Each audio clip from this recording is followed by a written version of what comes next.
Good morning, everyone, and welcome to Unity of Bremerton Online. That was the amazing Mormon Tabernacle Choir getting us started for this beautiful Sunday morning. Today's guest speaker is Michael Bogar, and our music choices is from various online sources.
Mementos of 100 strangers, glories, pains, and rags, thrown together in a diary of a life that no one's ever really known.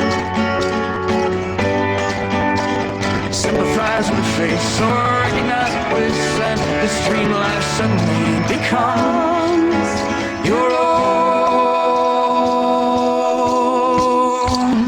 Where your father never met your mother, instead of you they had some other kid who scuffed his hands and knees on the different living room carpet till he learned to walk, and then he learned to fly, and he flew into the swirling sky to seek his own.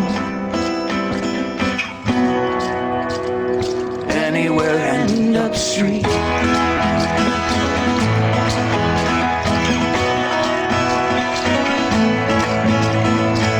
this bouncing baby will become a spurly bearded man who might have been the baby's great-grandfather. Subtle implications of rivalry and relation. Every different order you put them in becomes another life that might have been. Sympathize with a face or recognize a place, and this dream life suddenly becomes your own. Where your father never met your mother, and instead of you they had some other kid who scuffed his hands and knees on a different living room carpet till he learned to walk, and then he learned to fly, and he flew into the swirling sky to seek his own. Anywhere in the street, there's a flicker of flame across the photographs. His wings are burning, burning. There's a flicker of flame across the photographs. His wings are burning, burning. There's a flicker of flame across the photographs. His wings are burning, burning. There's a flicker of flame across the photographs. His wings are burning, burning. It's not regrets or bitterness, it's just a sense of, oh, I guess that me or anyone I've ever kissed even exists. What terror and what bliss this is.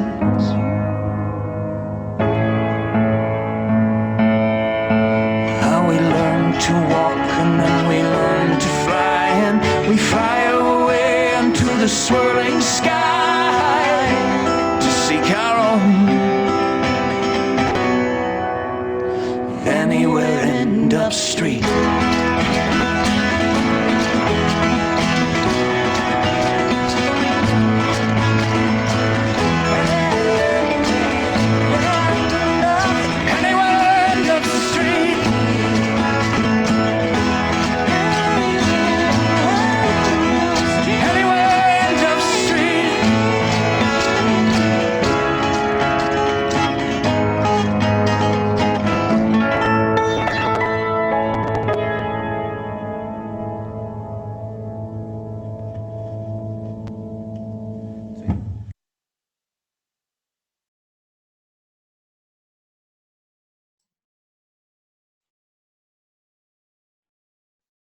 All right, and now is the time for the lighting of the Christ candle and the reading of our mission statement. The lighting of the Christ candle represents the divine light within each of us. Our mission statement is we are a welcoming community supporting our mutual quest for spiritual truth. And our invocation statement of faith, there is one presence and one power active in the universe and in my life, God the good, omnipotence. And today's daily word, which we're reading in honor of Marilyn, who used to read it for us all the time. She's still doing well. For those of you that want a Marilyn update, she's doing well. Today's daily word is release. I release all that does not contribute to my highest good. John's gospel tells of Jesus' restoring life to his friend Lazarus, who had been dead 4 days. As Jesus cries, "Lazarus, come out," his friend emerges from the tomb, burial clothes still covering his face and wrapped around his hands and feet. Jesus says to those who have gathered, "Unbind him and let him go." Even after a spiritual resurrection, I may remain bound, like Lazarus, by thoughts, ideas, feelings, or habits that keep me from the full expression of freedom. Through my divine power of elimination, I release negative feelings, dissolve error thoughts, and free myself from habits and actions that do not serve my highest good. I am no longer bound. I am free. And from John 11:44, the dead man came out, his hands and feet bound with strips of cloth, and his face wrapped in a cloth. Jesus said to them, "Unbind him and let him go." Today's daily word, release. I release all that does not contribute to my highest good.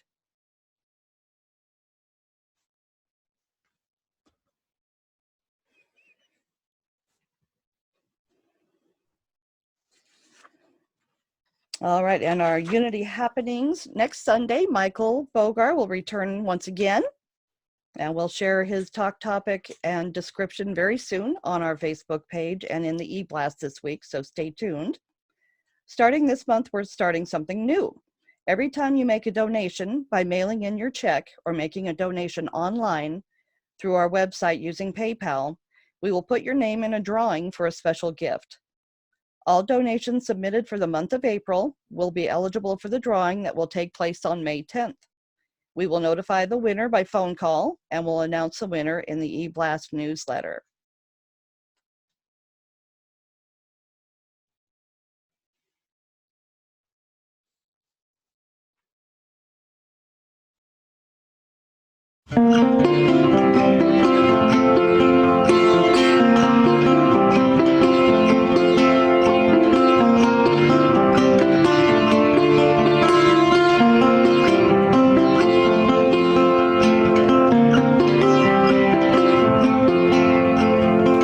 Love is love.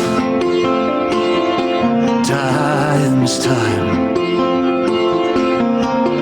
Impossible to define.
All right, so for those of you that are watching on YouTube, if you will have a question for our guest speaker, please share your questions in the chat box and I'll share those with Michael. For those of you watching us on Zoom, if you hover toward the bottom of your screen, you should see a little chat button. Go ahead and click there and you'll be able to see the chat box. Please submit your questions there. Michael, do you want to have questions directed to you during your talk or at the end? Both. Okay. Can you see the chat box? Do you want to answer them as you see them, or you want me to tell you there's a question? Say it again, please. Can you see the chat box? Can you see will you see the questions coming in, or you want me to let you know there's questions? I see the little orange chat box. I suppose the questions will show up. Yeah, if you'll click on that chat box, it should then appear to the right-hand side of your screen, the entire conversations. Do I have to click on the chat box now? If you want to see that, yeah. Okay, got it. We're having technical challenges, mine says now. Yeah, it's a fun new world. No, I mean, I'm getting a box that says we're having technical. Oh, I see. This is your discussion. Got it. All right. Never mind. All right. Mr. Michael Bogar. All right. So I'm going to go ahead and see if I can put my PowerPoint slide up here.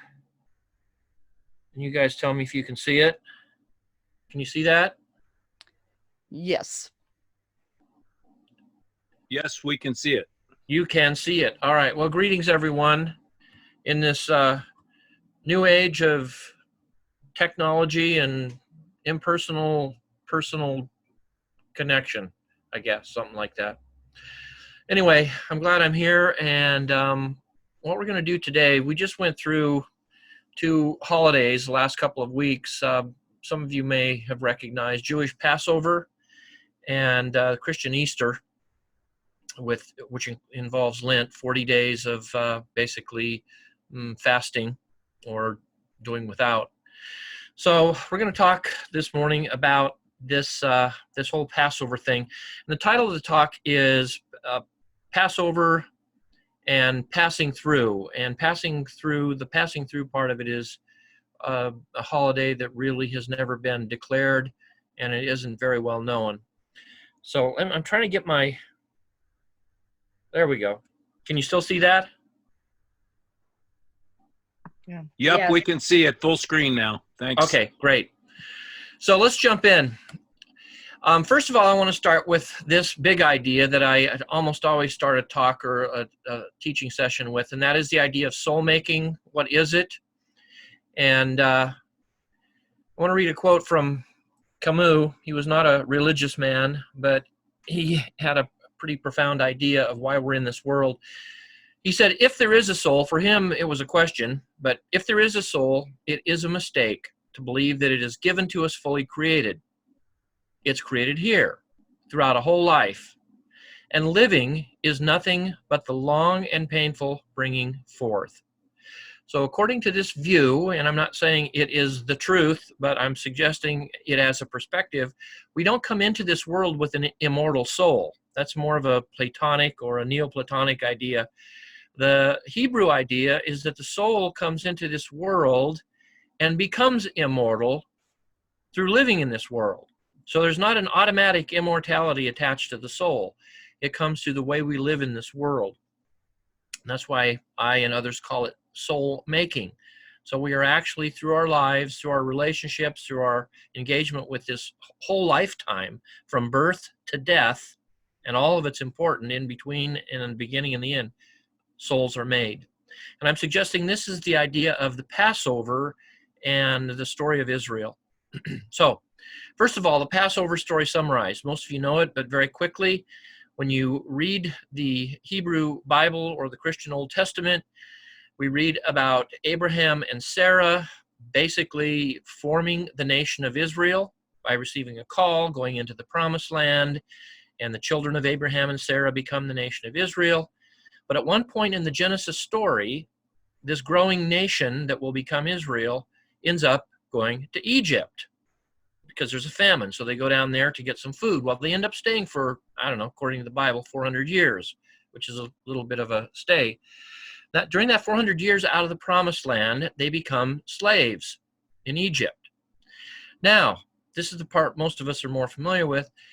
In that state of slavery, out of the promised land given to Abraham and Israel, Moses comes along and is commissioned to deliver them from bondage, cultural bondage, moral bondage, economic bondage. They're in a state of slavery, inequality. Today we would say social injustice.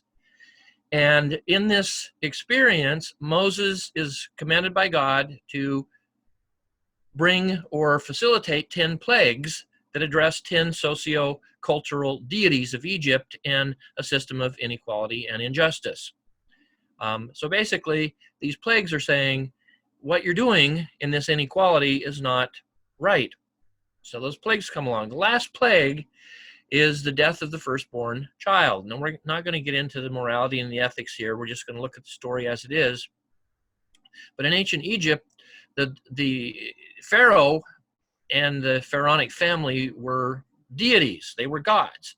So in a sense, this is a way of saying the very last plague or the very last problem you're going to have is that the firstborn child of Pharaoh, who is made in the image of God, is going to die. And the only way you Israelites can avoid this death is to take the blood of the lamb and put it over the doorposts. And then the angel of death will pass over, and that's where we get the term, pass over your house and you will live.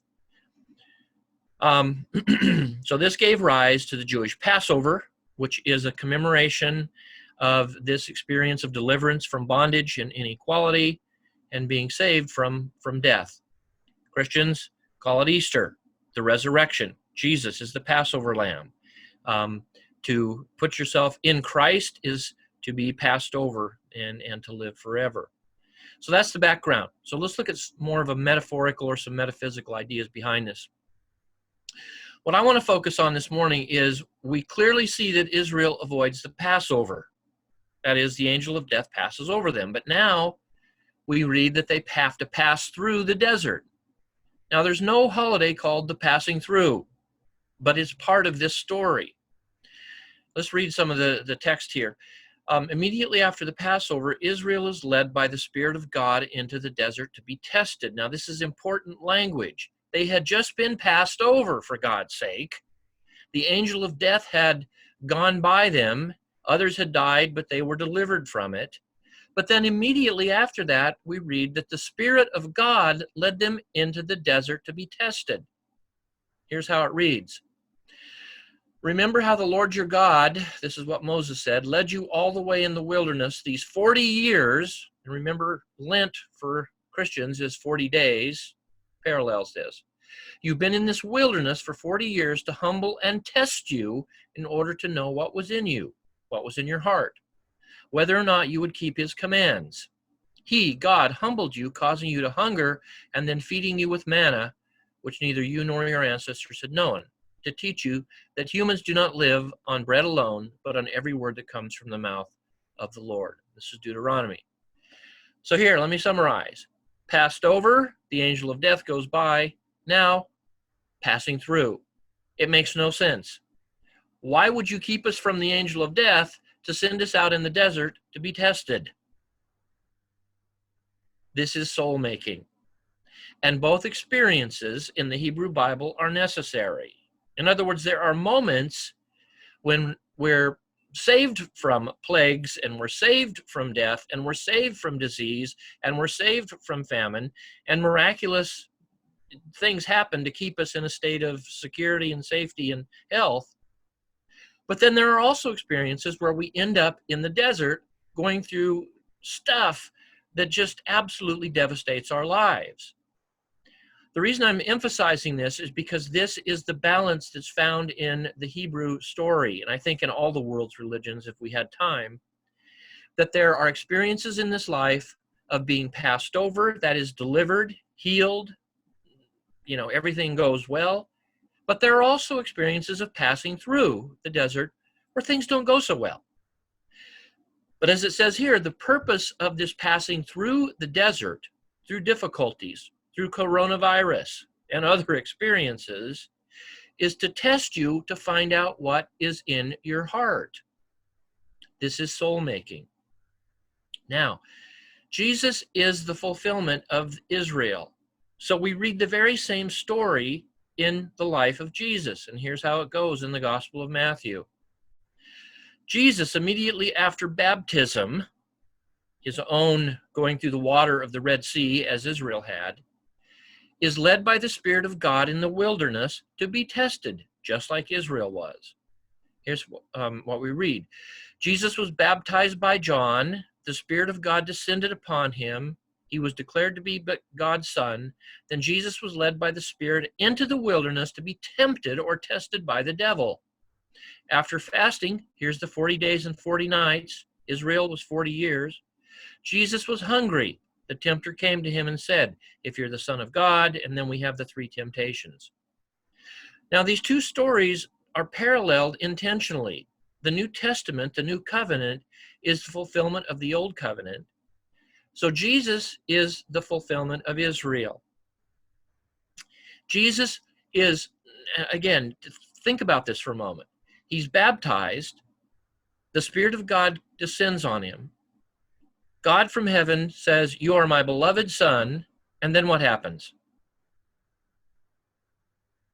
He's led into the wilderness to be tested. Same as Israel. There's a Passover, a deliverance from death, and God's divine favor is shown. And then immediately after that, it says the Spirit of God led them into the testing experience. So here's the spiritual principle. And if you've kind of zoned out at this point, the spiritual principle is this. There is a necessity of Passover and passing through in the spiritual life. So there are two holy days and two laws of spirituality. First of all, Passover is a spiritual principle, and in this, the New Thought movement is a master. In this spiritual principle, death, disease, and trauma can be avoided by surrendering to God. The New Thought movement, unity, religious science, divine science, call this creating your reality. Having the right mind, right consciousness. If we have the right consciousness, we'll be passed over and be delivered from all these horrible things. The New Thought movement is really good at this. However, there's another holy day, passing through. In this experience, troubles, trauma, and disease are part of this earthly classroom, with God as the instructor. The New Thought movement, in my experience, has dropped the ball on this one. The New Thought movement is really good at Passover, seeing that we can be delivered from problems. But Israel had another principle of passing through, and that is we will have to go through some problems. So which is true? According to the Hebrew mythology, they're both true. If you go to India, you say, well, I don't like that mythology. If you go to India, you find the same two principles are true. In India, they have what they call the Trinity or the Trimurti. Brahman, the creator, or Brahma, the creator. Then Vishnu, who shows up as Krishna, is the preserver. He's the one that keeps the Hindus from, having to go through death and disease and troubles and delivers them from problems. But then there's a third deity, and that is Shiva. Shiva is the deity who says, like the devil in Christian mythology, I'm sorry, Vishnu's not always going to get his way of delivering you from problems. I'm going to bring you some problems.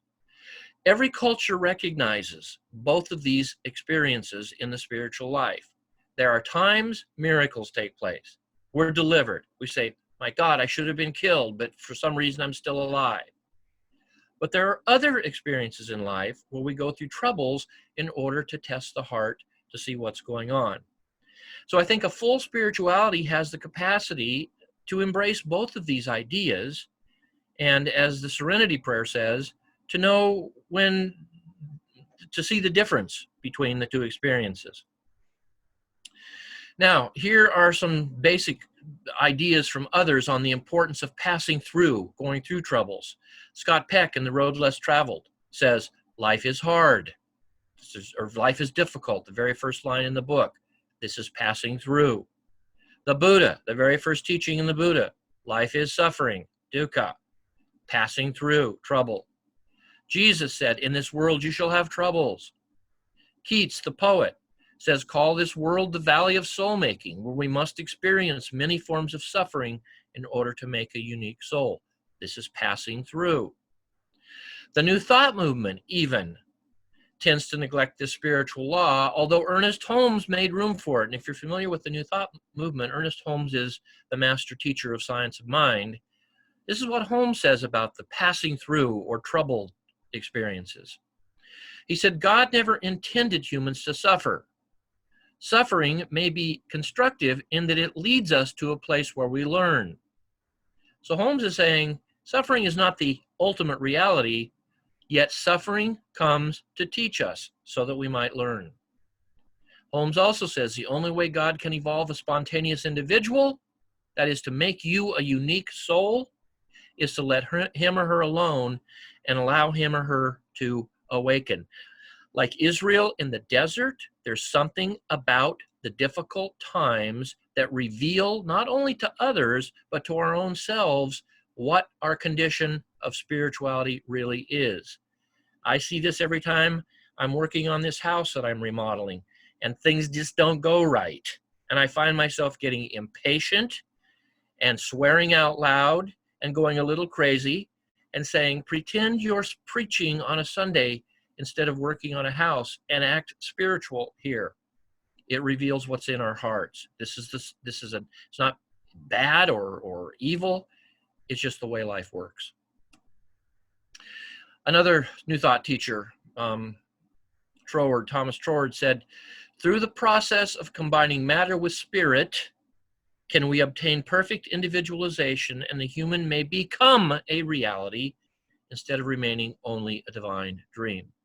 So Troward is saying the same things as Holmes, as Jesus, as Buddha, that in this experience of eternal spirit and temporal matter subject to the laws of physics, only then can an individual be made going through the deserts. There's another Holmes quote. We're going to pass that over. Now, from Passover to passing through the desert. What you find when you go back to the Old Testament is the first 5 books of the Bible, called the Pentateuch or the Torah, often neglected by people. In classes all the time, I hear people say, oh, I love the New Testament, I love Jesus, but I hate that Old Testament. It's so boring. It has all those laws and rules and regulations. But the Passover experience, or the passing through the desert experience, rather, gave rise to those first 5 books of the Bible. In other words, the Torah, the Jewish Torah, Genesis, Exodus, Leviticus, Numbers, Deuteronomy, came into being as wisdom received through the trials. That's why the word Torah means instruction. It's not just, rules.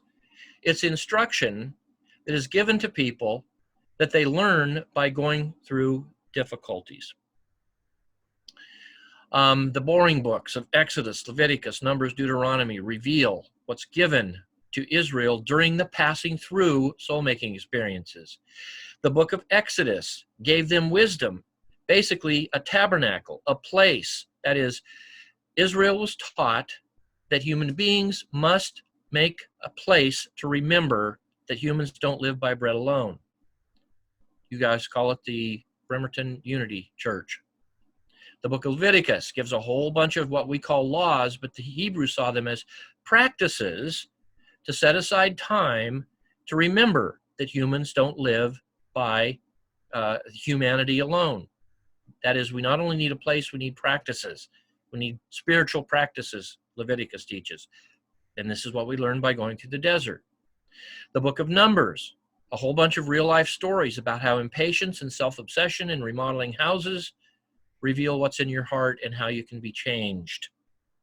The book of Deuteronomy is a covenant. It's a legal contract. We know by looking at other ancient Near Eastern cultures, the format of Deuteronomy is the same contract used in other nations that basically say, I'm going to make a commitment to finding a place, Exodus, to having some practices, Leviticus, and to seeing stories in my life.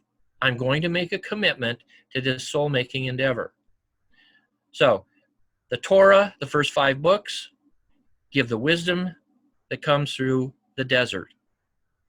This is not unique to Judaism, and I'm not going to go through this list in any detail, but basically you find Buddhism has 4 noble truths, an 8-fold path.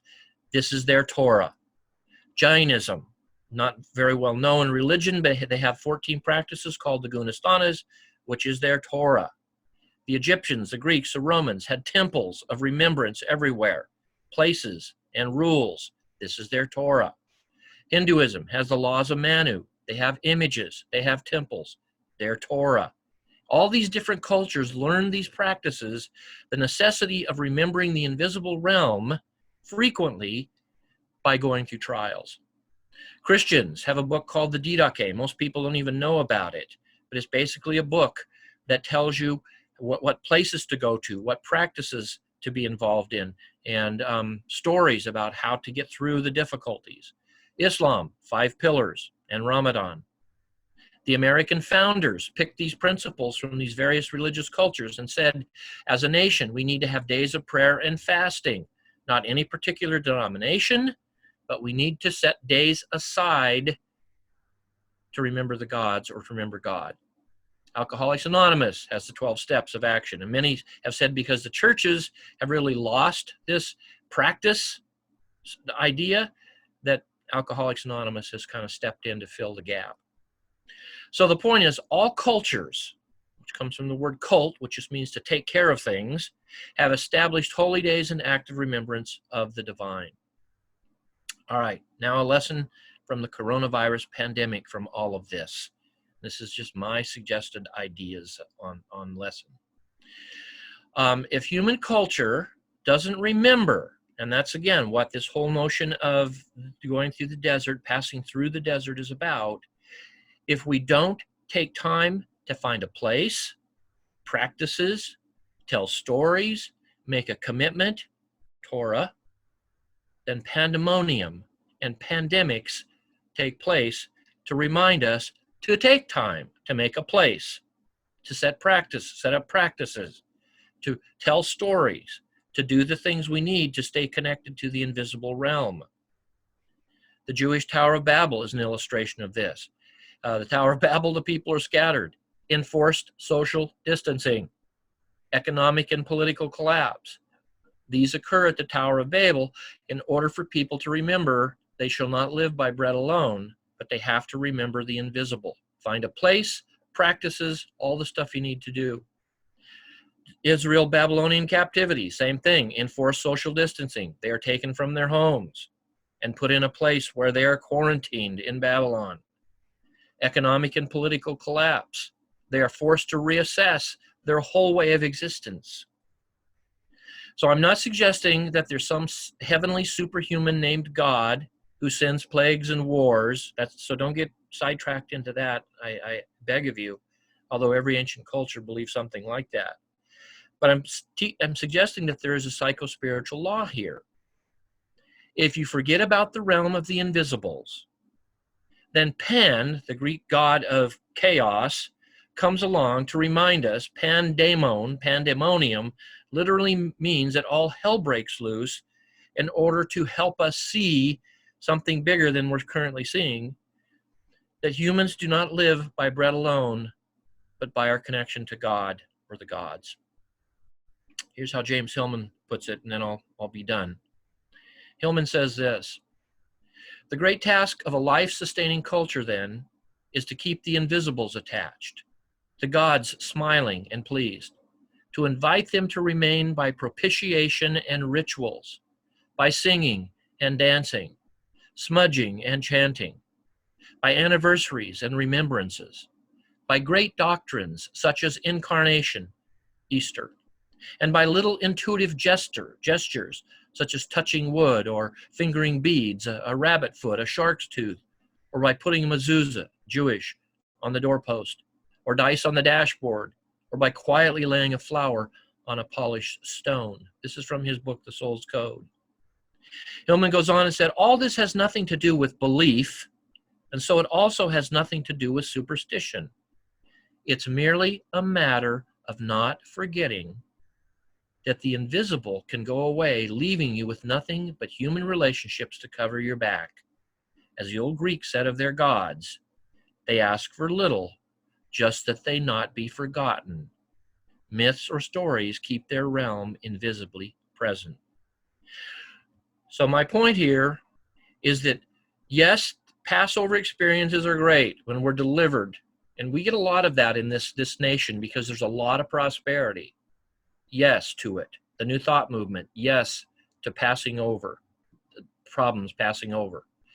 But let's be reminded in the middle of this so-called pandemic that there are also times in the desert, and they're purposeful, to help us to remember to set up a place, some practices, tell stories, and make a commitment to keep the gods present, because it's so easy to forget we're connected to that invisible realm. All right, I'm done blathering on, so let's open it for questions or silence. Okay, Colin has shared a question there in the chat box. He says, Okay, I'm going to get out of my see it? stop share. Okay. All right, so I see Colin. Hi, Colin. Passing through is a new your name to understanding what we will have to go through troubles in this life. Why does it take most of us so long to understand this? How many really understand this? Is there any way to speed up our understanding of this early on in our lives or our children's lives? Boy, there's a whole bunch of good questions there, Colin. I wish we had you live so we could talk more. Hi, Michael. I can go live. Okay, so give me in your words what your core question there is, or maybe your insight. I don't have a very good space for being here. We're going to try to get the lights on. And of course, we're still in our pajamas. I can see you.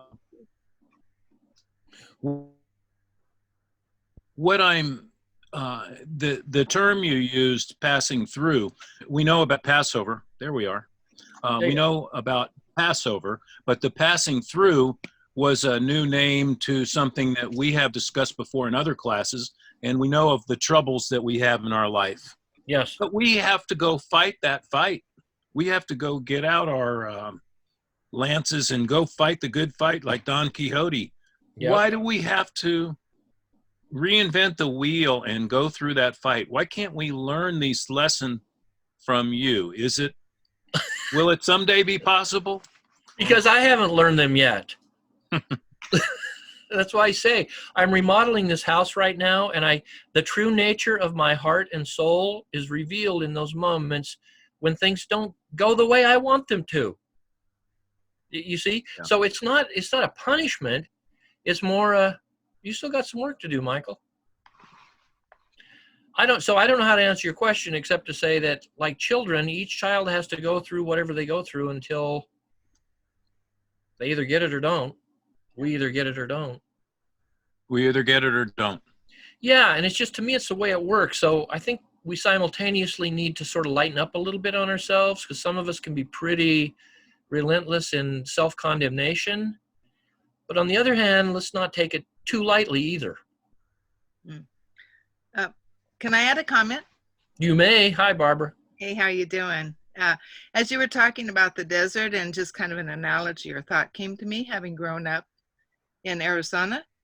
And I was thinking, the desert can look bleak and barren and like there's nothing there. Kind of ties into what you were saying. Yeah. But once the rain falls, which could be the learning of the lesson, the things that are lying dormant under that desert just erupt in brilliance. Nice analogy. That is. Yeah, the seeds are in us. It just takes time for them to blossom. Yeah. And again, the basic idea here in all these cultures is to take time and make a place and practices just to remember the gods. It's not like you have to get it all. It's just take time. Yeah. Yeah. It's like a big zapping us a little bit with a ray gun. Hey, you pay attention. Yeah. Thank you. Mm-hmm. Thank you. I see somebody else here. Let's open this. From Debbie Clay to everyone.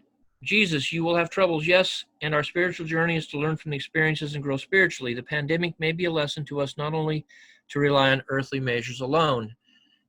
Exactly. That's just another way of saying it. You know, on Facebook a couple of weeks ago, somebody wrote, God sent this pandemic to teach us lessons. Another person wrote back, my God does not send pandemics to teach lessons. Which one do you suppose was right?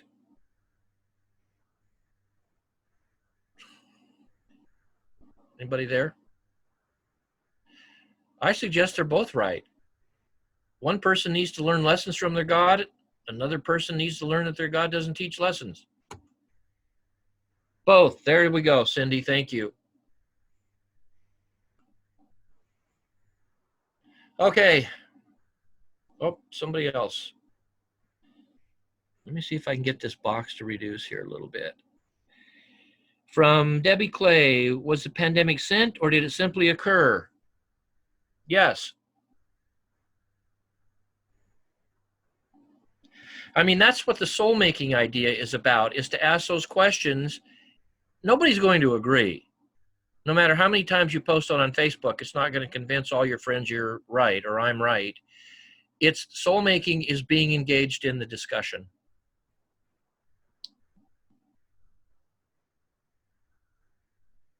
All right, Cindy.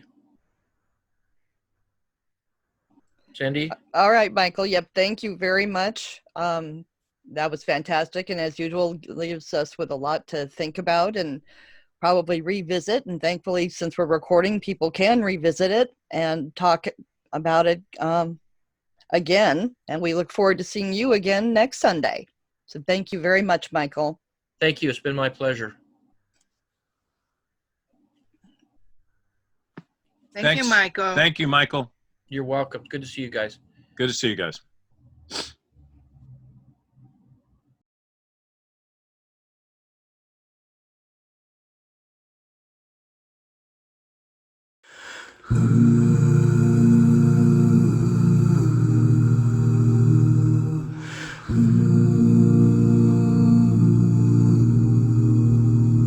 When peace like a river attendeth my way, When sorrows like sea billows roll, whatever my life thou hast taught me to say, it is well, it is well with my soul. it is well, with my soul, With my soul, it is well, with my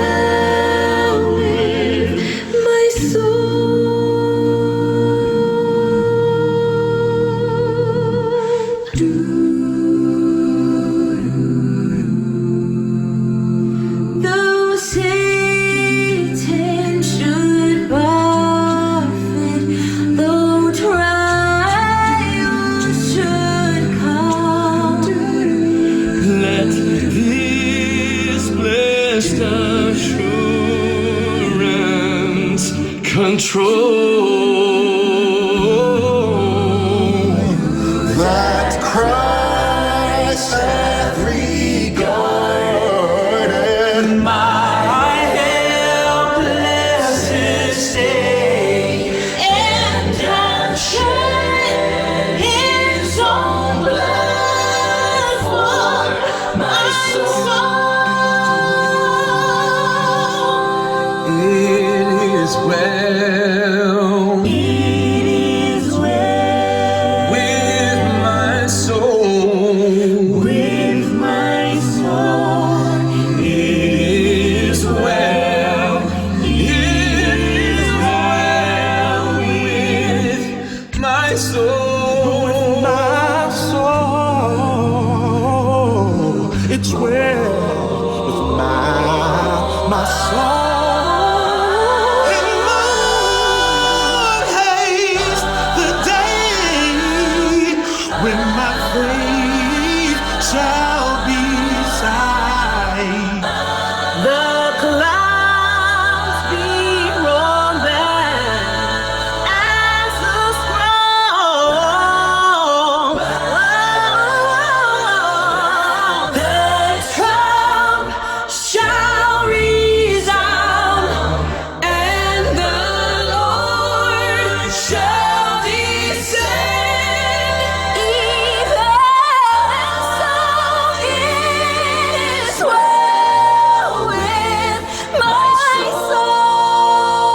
Wasn't that just beautiful?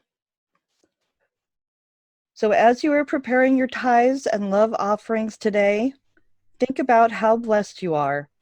And as you are writing your check or giving your gift, send your blessings out. We have 2 ways for you to send your gift to Unity of Bremerton. You can mail your gift to us. Our address is P.O. Box 2218, Bremerton, Washington, 98310. Or you can go online to our website at www.unitybremerton.org and click on the Make a Donation tab at the top. So together, divine love in and through me blesses and multiplies all that I have, all that I am, all that I give, and all that I receive. Thank you, God. All right, now's our time for good news. If anybody would like to share some good news, please type it into the chat box, or if you're comfortable, I think you can unmute yourself if you want to share something.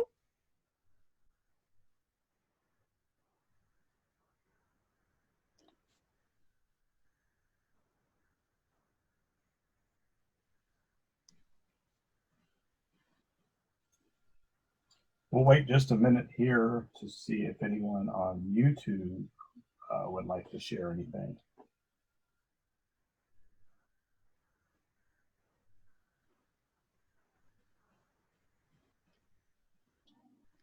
Nora's sharing that her son bought her a new printer. Way to go, son.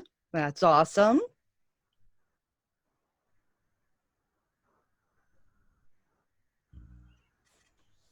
Oh, and by the way, since Nora did get a new printer, her old printer just happens to be the same kind that Unity of Bremerton uses, and she's donating the ink supply that she had for that printer to Unity. So thank you, Nora, for that generous donation.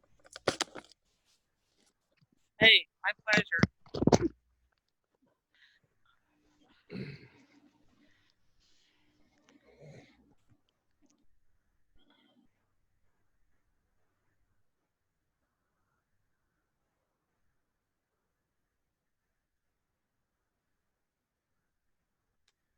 What? Okay, we're still working on, I know people love doing the peace song, and so we are working on creating a clip so that we'll have this to play at the end of service. We just won't have that today, but we are thinking about it. We'll try to have it ready by next weekend. So together, the light of God surrounds us, the love of God enfolds us, the power of God protects us, the presence of God watches over us. Wherever we are, God is, and all is well.